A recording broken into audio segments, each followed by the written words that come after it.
Hello friends, welcome in chemical दुनिया।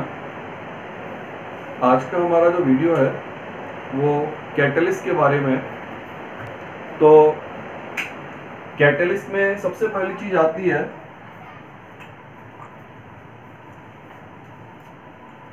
Catalyst है क्या, किसने डिस्कवरी की।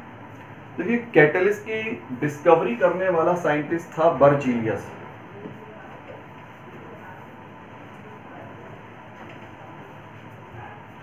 एटीन 1835 में डिस्कवरी हुई थी कैटलिस्ट की। तो कैटलिस्ट का मतलब होता है कोई भी ऐसा केमिकल सब्सटेंस जो रेट ऑफ केमिकल रिएक्शन को चेंज करे। एक chemical substance which can alter the rate of chemical reaction but remains unchanged after the reaction quantitatively and qualitatively. यानी कोई भी ऐसा केमिकल सब्सटेंस जो केमिकल रिएक्शन की रेट को चेंज कर देता, यानी रेट को बढ़ा भी सकता है, रेट को कम भी कर सकता है, लेकिन रिएक्शन के अंत में ना तो उसकी कोई क्वांटिटी पर फर्क पड़ना चाहिए, ना उसकी क्वालिटी पर फर्क पड़ना चाहिए। यानी जिस कंडीशन में आपने उसको स्टार्टिंग में यूज किया था उसी अमाउंट में, यानी सेम अमाउंट में और सेम क्वालिटी का आपको जो है दोबारा से मिल जाना चाहिए। तो ऐसा कोई भी केमिकल सब्सटेंस जो होता है उसको आप नाम दे सकते हैं यहां पर कैटलिस्ट। तो कैटलिस्ट मतलब जो केमिकल रिएक्शन की रेट को चेंज करता है। अब बात आती है बेटा इसमें टाइप्स ऑफ कैटलिस्ट की।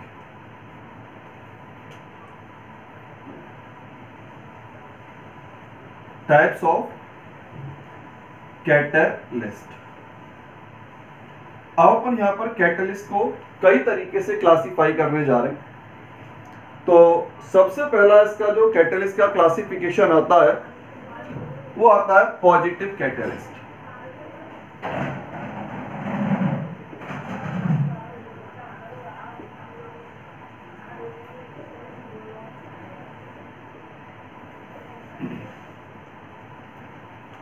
देखिए, पॉजिटिव कैटलिस्ट का मतलब होता है कि कोई भी ऐसा कैटलिस्ट जो रेट ऑफ केमिकल रिएक्शन को इंक्रीज करे। पॉजिटिव कैटलिस्ट मतलब जो रेट ऑफ केमिकल रिएक्शन को इंक्रीज कर देता है, उस केमिकल कंपाउंड को, उस सब्सटेंस को अपन बोल सकते हैं पॉजिटिव कैटलिस्ट। फॉर एग्जांपल, जैसे एक कंपाउंड होता है पोटेशियम क्लोरेट, और अगर हम इस पोटेशियम क्लोरेट को गर्म करते हैं तो अबाउट 600 डिग्री सेल्सियस पर जब इसे गर्म किया जाता है तो ये देता है आपको potassium chloride plus oxygen gas. Oxygen बनाने का लेबोरेटरी मेथड होता है, अपन पोटेशियम क्लोरेट को गर्म करके जो है यहां पर ऑक्सीजन गैस को प्रिपेयर कर लेते। अब अगर अपन यही reaction, same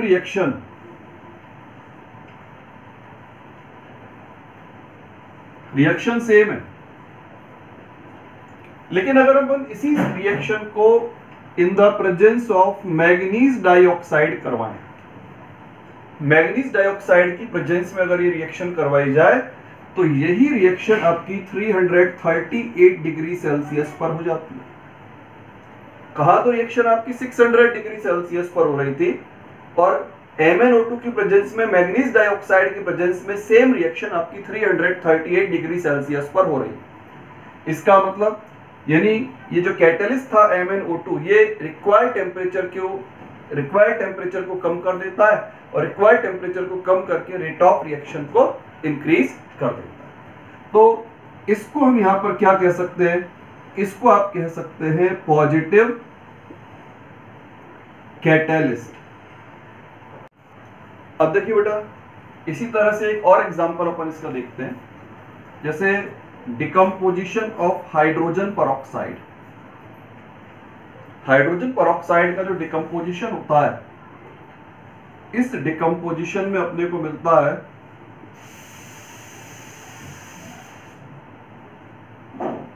H2O plus O2। H2O में यहां पर जो इस रिएक्शन के लिए रिक्वायर्ड एक्टिवेशन एनर्जी है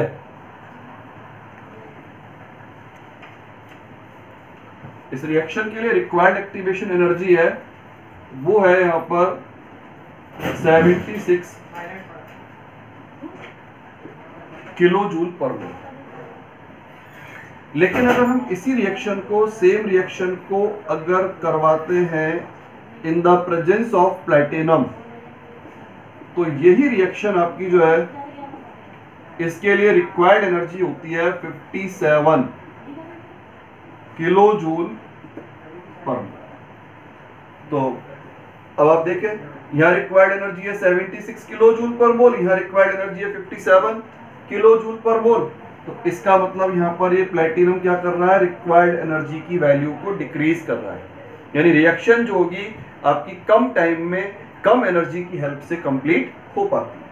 तो इस तरह से प्लैटिनम को अपन क्या मानेंगे यहाँ पर, ये प्लैटिनम जो हुआ एक पॉजिटिव कैटलिस्ट का काम करेगा। अब बात ये आती है कि भाई ये कैटलिस्ट ऐसा क्या कर देता है जिससे केमिकल रिएक्शन की रेट जो है बढ़ जाती है, यानी रिएक्शन आपकी कम टेम्परेचर पर कंप्लीट हो पाती है। इस बात को समझने के लिए अपन पहले एक बार रिएक्शन के मेथड को समझते हैं कि रिएक्शन होती किस तरीके से। देखिए इसको अपन एक कर्व की हेल्प से यहां पर जो है एक्सप्लेन करने जा रहे हैं।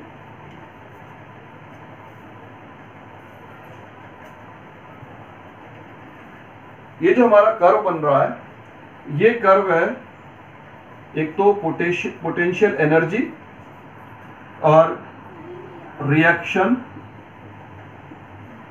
प्रोग्रेस, पोटेंशियल एनर्जी में और रिएक्शन प्रोग्रेस के बीच में कर्व। अब जरा अपन यहां देखें,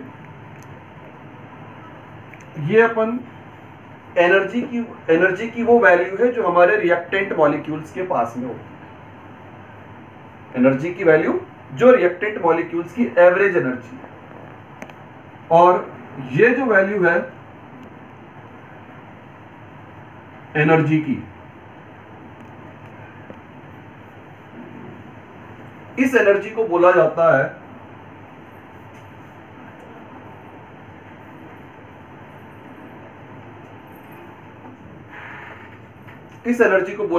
थ्रेशोल्ड एनर्जी और एनर्जी बैरियर।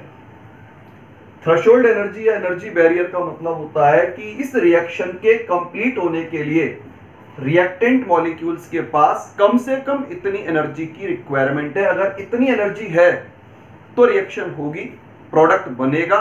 अगर इस एनर्जी की वैल्यू से जरा भी एनर्जी कम है तो उस कंडीशन में कोई केमिकल रिएक्शन पॉसिबल नहीं। रिएक्शन होने के लिए आपके जो रिएक्टेंट मॉलिक्यूल्स हैं उसके पास रिक्वायर्ड मिनिमम एनर्जी ये होनी चाहिए। अगर ये मिनिमम एनर्जी की वैल्यू पॉसिबल है तो प्रोडक्ट बनेगा, अदरवाइज प्रोडक्ट नहीं बनेगा। लेकिन अब अपन क्या देख रहे हैं यहाँ पर, हमारे रिएक्टेंट मॉलिक्यूल्स के पास एनर्जी की ये वैल्यू है, एनर्जी ऑफ रिएक्टेंट मॉलिक्यूल्स। अपन इसको लिख सकते हैं यहाँ पर एनर्जी ऑफ रिएक्टेंट। अब होनी चाहिए इतनी, है इतनी। तो अब ये एक्स्ट्रा एनर्जी आती कैसे? ये एक्स्ट्रा एनर्जी आती है मॉलिक्यूल्स के कोलिजन से। जब अपन रिएक्शन को करवाने के लिए रिएक्टेंट मॉलिक्यूल्स को गर्म करते हैं, रिएक्टेंट को गर्म करते हैं, तो रिएक्टेंट को गर्म करने पर क्या होता है, आपके मॉलिक्यूल्स की काइनेटिक एनर्जी बढ़ती है, और मॉलिक्यूल्स की काइनेटिक एनर्जी बढ़ने की वजह से उन मॉलिक्यूल्स का कोलिजन बढ़ता है, और कोलिजन बढ़ने के साथ साथ मॉलिक्यूल्स की जो एनर्जी होती है वो बढ़ने लग जाती है। अब देखिए रिएक्टेंट मॉलिक्यूल्स की एनर्जी बढ़ रही है, बढ़ते बढ़ते ये एनर्जी हो गई आपकी थ्रेशोल्ड एनर्जी के इक्वल। जैसी एनर्जी आपकी थ्रेशोल्ड एनर्जी के इक्वल हो जाएगी, यहां पर आपको मिल जाएगा रिएक्शन इंटरमीडिएट। सपोज करें हमारा रिएक्टेंट है AB और दूसरा रिएक्टेंट है हमारा CD। एक रिएक्टेंट AB है, एक रिएक्टेंट CD है। टेम्परेचर बढ़ने के साथ साथ यहां पर जो है इनमें मॉलिक्यूल की एनर्जी बढ़ रही है, और जैसे एनर्जी आपकी जो है इस एनर्जी के इक्वल हो गई, थ्रेशोल्ड एनर्जी के इक्वल हो गई, यानी एनर्जी बैरियर की एनर्जी के इक्वल हो गई, वैसे यहां पर कॉम्प्लेक्स बन जाता है आपका रिएक्शन इंटरमीडिएट बन जाता है। रिएक्शन इंटरमीडिएट में क्या होता है, पुराने बॉन्ड जो होते हैं वो धीरे धीरे मतलब पुराने बॉन्ड वीक होने लग जाते हैं और न्यू बॉन्ड फॉर्मेशन स्टार्ट होता है। जैसे यहां पर जो बॉन्ड था इसकी बॉन्ड लेंथ जो होगी वो बढ़ जाएगी। इसी तरह सी और डी के बीच का जो बॉन्ड था बॉन्ड लेंथ बढ़ जाएगी, यानी बॉन्ड लेंथ बढ़ रही है मतलब बॉन्ड वीक हो रहा है। और दूसरी बात, जो नया बॉन्ड का जो फॉर्मेशन है वो स्टार्ट हो रहा है। डॉटेड लाइन से हम इसीलिए दिखा रहे हैं इसको कि पुराना बॉन्ड तो होता जा रहा है वीक और न्यू बॉन्ड फॉर्मेशन स्टार्ट हुआ है, लेकिन ना तो पुराना बॉन्ड टूटा हुआ है, ना तो पुराना बॉन्ड टूटा हुआ है, ना ही नया बॉन्ड कंप्लीटली बना हुआ है। तो ये जो कंडीशन होती है, इस कंडीशन को अपन नाम दे सकते हैं ट्रांजिशन स्टेट, या इसको अपन नाम दे सकते हैं रिएक्शन इंटरमीडिएट। अब ये जो इंटरमीडिएट बनता है, यहाँ पर ये जो ट्रांजिशन स्टेट क्रिएट होती है, इसकी पोटेंशियल एनर्जी क्या है, बहुत ज्यादा है। जो ट्रांजिशन स्टेट यहाँ पर बनी है उस ट्रांजिशन स्टेट की पोटेंशियल एनर्जी क्या दिखाई दे रही है, बहुत ज्यादा है। जब पोटेंशियल एनर्जी ज्यादा होती है तो सिस्टम की स्टेबिलिटी कम हो जाती है, और अगर सिस्टम की स्टेबिलिटी कम है तो इसका मतलब वो सिस्टम जो है टूटेगा, यानी वो स्टेबल नहीं रहेगा। स्टेबल नहीं रहेगा तो यहाँ पर आपका ये जो इंटरमीडिएट बना था ये ब्रेक होगा, और ब्रेक होने के बाद कन्वर्ट होता है प्रोडक्ट में। हमारा प्रोडक्ट हो गया आपका AC प्लस BD। ये तो आपका रिएक्टेंट था और ये हो गया यहां पर प्रोडक्ट। एक बार अपन इसको दोबारा देखते हैं। देखिए, सबसे पहले मैंने आपको बताया यहां पर थ्रेशोल्ड एनर्जी। थ्रेशोल्ड एनर्जी का मतलब एनर्जी की मिनिमम वैल्यू, रिएक्टेंट मॉलिक्यूल्स की एनर्जी की मिनिमम वैल्यू जिसकी प्रेजेंस में रिएक्टेंट मॉलिक्यूल प्रोडक्ट में कन्वर्ट हो सकता है। ये हमारे रिएक्टेंट है AB एंड CD, और ये हमारे रिएक्टेंट की एनर्जी की वैल्यू। अब होनी चाहिए थी इतनी एनर्जी और है केवल इतनी सी एनर्जी, तो इसका मतलब है इस कंडीशन में तो प्रोडक्ट नहीं बनेगा। फिर अपन क्या करते हैं, फिर अपन उसको मॉलिक्यूल्स को मतलब जो हमारा रिएक्टेंट है उसको गर्म करते हैं। गर्म करने पर क्या होगा, कोलिजन्स बढ़ेंगे। कोलिजन्स बढ़ने के साथ साथ जो है मॉलिक्यूल्स की एनर्जी बढ़ती है। जैसे जैसे एनर्जी बढ़ती जाएगी, एनर्जी बढ़ते बढ़ते जैसे ही वो थ्रेशोल्ड एनर्जी के इक्वल होगी, आपका इंटरमीडिएट कॉम्प्लेक्स बन जाता है। और ये इंटरमीडिएट जो होता है वो अनस्टेबल होता है। किस वजह से अनस्टेबल है, हाई पोटेंशियल एनर्जी की वजह से। और ये ब्रेक होकर के आपको चेंज, ये टूटता है और टूटने के बाद अपने को मिलता है प्रोडक्ट की फॉर्म। अब ये जो अपन देख रहे हैं यहाँ पर मॉलिक्यूल्स की एनर्जी और थ्रेशोल्ड एनर्जी, इन दोनों एनर्जी का जो डिफरेंस होता है इसको अपन बोलते हैं activation energy.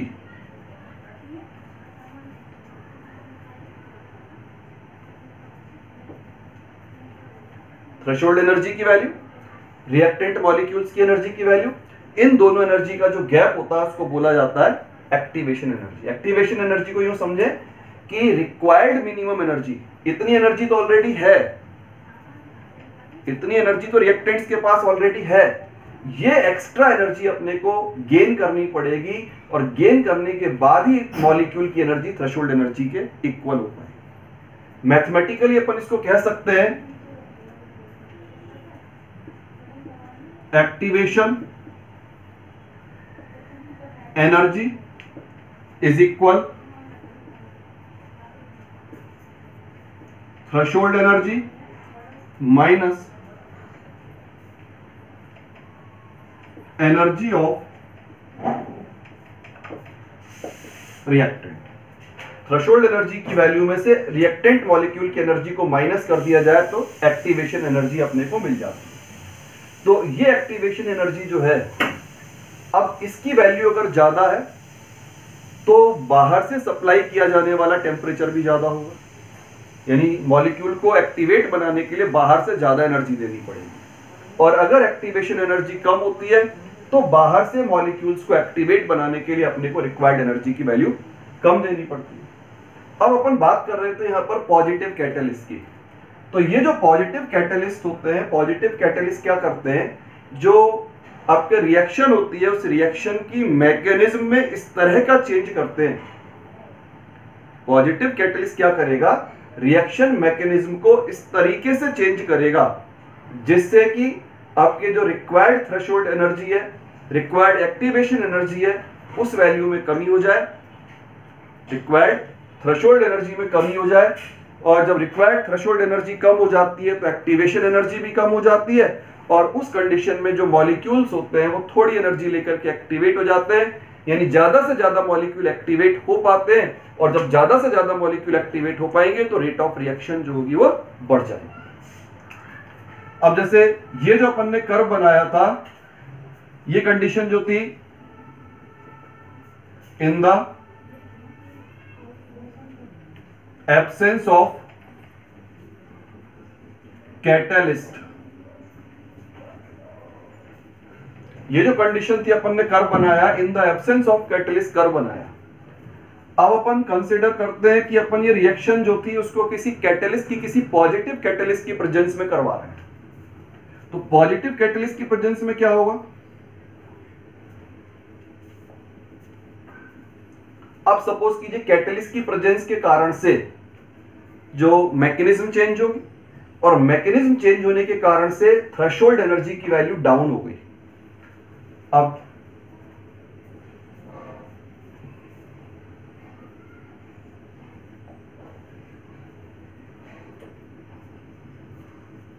In the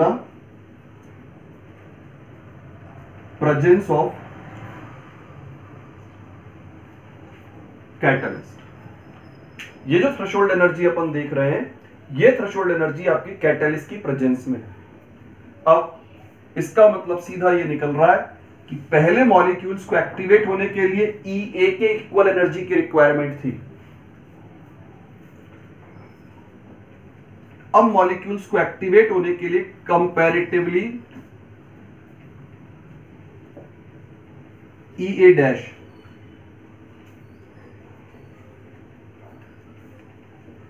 comparatively come energy की रिक्वायरमेंट है। यानी आपका जो कर्व होगा वो इस तरह से होगा, सब कुछ वही होगा, ट्रांजिशन स्टेट अब भी क्रिएट होगी, इंटरमीडिएट अब भी बनेगा, लेकिन अब जो है यहां पर जो है आपका जो इंटरमीडिएट को बनाने के लिए जो रिक्वायर्ड एनर्जी थी, वो रिक्वायर्ड एनर्जी पहले के कंपैरिजन में कम हो गई।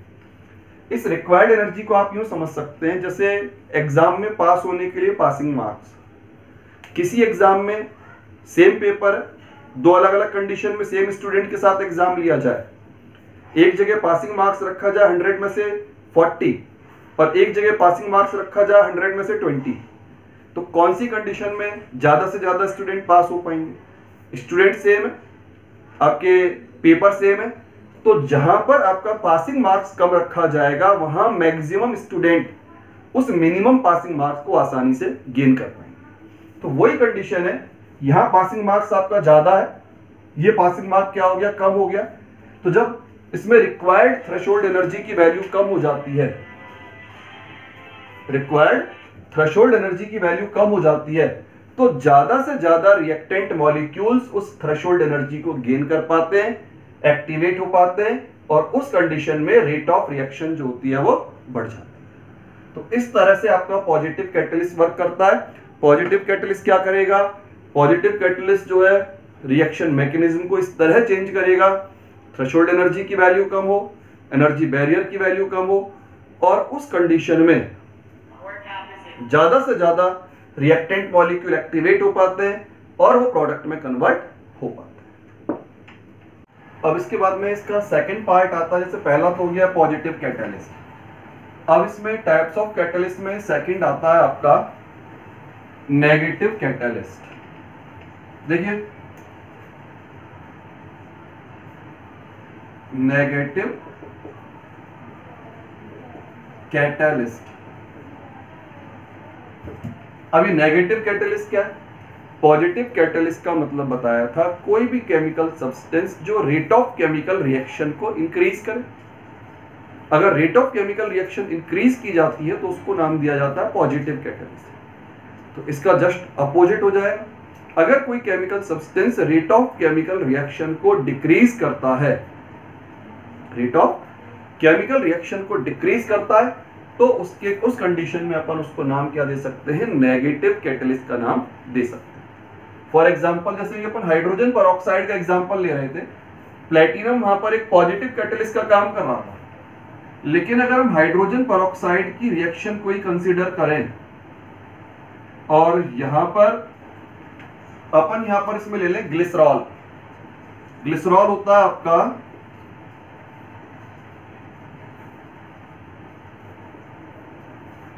ये ग्लिसरॉल होता है। तो ग्लिसरॉल को अगर यहां पर एज ए नेगेटिव कैटेलिस्ट लिया जाए तो रेट ऑफ हाइड्रोजन पेरोक्साइड का जो डिकम्पोजिशन है वो डिक्रीज हो जाएगा। हाइड्रोजन पेरोक्साइड के डिकम्पोजिशन की जो रेट होगी वो क्या होगी, डिक्रीज हो जाती है। तो positive catalyst rate of chemical reaction increase करने में काम आता है और negative catalyst rate of chemical reaction को डिक्रीज करने में काम आता है। एक्चुअली क्या है, हाइड्रोजन पेरोक्साइड जो बनाना, थोड़ा सा उसको बनाने के लिए केमिकल प्रोसेस काम में लेने पड़ते हैं। अब हाइड्रोजन पेरोक्साइड की प्रॉपर्टी होती है कि हाइड्रोजन पेरोक्साइड रखा रखा धीरे धीरे पानी में और ऑक्सीजन गैस में डिकम्पोज होता रहता है। तो इस डिकम्पोजिशन को रोकने के लिए अपने को नेगेटिव कैटलिस्ट की रिक्वायरमेंट होती है। वो नेगेटिव कैटलिस्ट हो गया यहाँ पर आपका ग्लिसरॉल। इसी तरह से एक दूसरा एग्जांपल है Na2SO3। ये होता है आपका compound sodium sulphide. Sodium sulphide. अब ये जो सोडियम सल्फाइड है ये अपने आप ही ऑक्सीडाइज हो जाता है।